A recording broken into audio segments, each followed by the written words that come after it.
Hello, and welcome back to another edition of Carrie's Gardening Channel. So today is July 30th, 2022, and I wanted to give you an update on my Feathertop grass seedlings. So this is the first year that I ever grew this, and I did grow it from seed this year. Now you want to start this about 8 to 12 weeks before your last frost date. I was a little late getting mine planted. I didn't order my seeds till later, and this did take a little while to bloom for me, but I did do a video on my channel for how to start this from seed. It is very easy to start from seed from what I've seen, and I'm going to talk to you a little bit about the plant itself and how to grow it here. So this is what the bloom looks like. Now, it didn't look like this when it first started to bloom on the plant.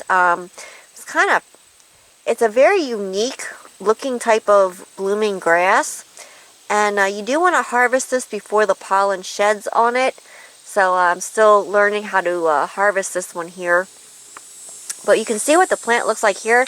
It is a large plant. It does best in full sun, and the plant itself can get about 22 to 24 inches tall, and I believe it was 12 inches wide to 18 inches for spacing. So you can see here what it looks like. It is sort of like a sprawling type plant. Some of the stems are growing up, but some of them are kind of growing out and to the sides. I have it mixed in here with some statice, and I have it mixed in with some celosia and some winged everlastings here. And it is doing very well as a container plant. And if you don't have a lot of ground, or you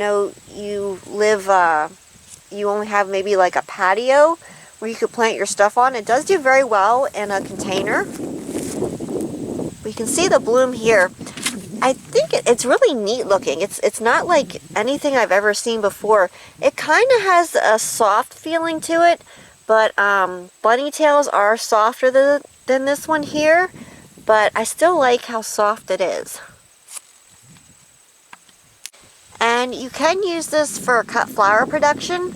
It also works well for drying, like if you want to do dried flower arrangements, it works well for that. And that's what I'm going to be using most of mine for, is for drying. I'm going to probably play with it a little bit with some fresh flowers to see like what it looks like, the texture of it. But it's very unique, it's very different, and it will be something that I will be continuing to grow. And you can kind of see here how it blooms. I am going to be cutting this back further to make sure I get a long enough stem so I can work with it. So up at the top here, this is where the blooms are going to come out at. And like I said, it did take longer to bloom than what I thought it was going to. But when I first seen it starting to bloom, I was real happy. My dad had seen it the one day, and he's like, "Is that yours?" Because he was ready to pull it out for a weed of some type. And I told him, I'm like, "No, that's mine. That's my Feathertop grass. I'm just waiting for it to bloom."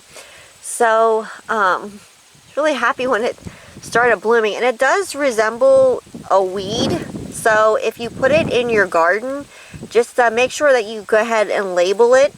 Or a lot of times when people do cut flower production, they'll have it in like rows and different things, so that you can monitor it a little bit easier and better, and you kind of know what you have planted in there.